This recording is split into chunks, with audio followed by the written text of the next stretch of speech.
வணக்கம். ரேஷன் புழுங்கலரிசி வச்சு பொள்ளாச்சி சைடில் பருப்பு சாதம் பண்ணுவாங்க. அதே போல் இன்றைக்கி அந்த ரெசிபி தான் நான் இன்றைக்கி செஞ்சு காட்ட போகிறேன். வீடியோக்குள்ளே வாங்க பார்க்கலாம். ரேஷன் புழுங்கலரிசியை வச்சு பொள்ளாச்சி சைடு அரிசி பருப்பு சாதம் செஞ்சு காட்ட போகிறேன். பாருங்கள், இது ரொம்ப நல்லாவே தான் இருக்குது. அவ்வளோ ஒன்றும் மோசமாலாம் இல்லை, ரொம்ப நல்லாயிருக்கு. எப்போயோ ஒரு நாள் தானே இதை செஞ்சு சாப்பிட்லாம். அது மட்டும் இல்லாமல் இந்த ரேஷன் அரிசி சாப்பிட்றதுனால கூட சில டாக்டர்ஸ்லாம் சொல்கிறாங்க, சுகர் லெவல், பிபி லெவல்லாம் ரொம்ப கம்மியாகிறதுக்கு உதவி செய்யுது. அடிக்கடி சேர்த்துக்கோங்கன்னு சொல்கிறாங்க. நான் இன்றைக்கி ரேஷன் அரிசி தான் எடுத்திருக்கேன். 2 கிளாஸ் ரேஷன் அரிசி எடுத்திருக்கேன். அதுக்கடுத்து 1 கிளாஸ் கடலைப்பருப்பு.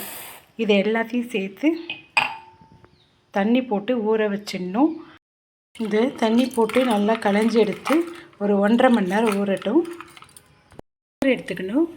கொஞ்சமாக நெய், ஒரு குக்கர் எடுத்துக்கணும். குக்கரில் தேவையான அளவு எண்ணெய் சேர்த்துக்கலாம். தாளிப்பத்துக்கு மட்டும் கடுகு, கொஞ்சம் சீரகம், கடலைப்பருப்பு, கொஞ்சம் உளுத்தம்பருப்பு எல்லாம் பொரிஞ்சு வந்துடுச்சு. இப்போ வெங்காயத்தை, சின்ன வெங்காயத்தை இதில் சேர்த்துடலாம். வெங்காயம் கொஞ்சம் வதங்கினாலே போதும். நல்லா தக்காளியை கொஞ்சம் பெருசாக கட் பண்ணி எடுத்துக்கணும். பூண்டு பல் எடுத்துருக்கேன். கொஞ்சம் பச்சை மிளகாய் கட் பண்ணி வச்சுருக்கேன். இது எல்லாத்தையும் இதில் சேர்த்துடலாம். எல்லாத்தையும் சேர்த்து நல்லா வதக்கிக்கணும்.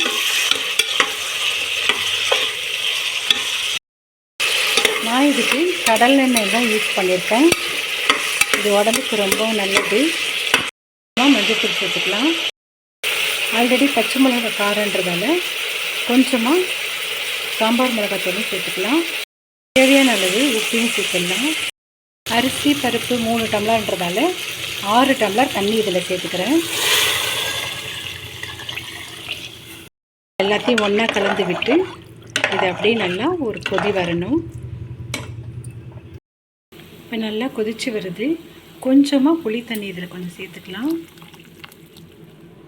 புளி தண்ணி போட்டதுக்கப்புறமும் கொஞ்சம் நல்லா கொதித்து வருது.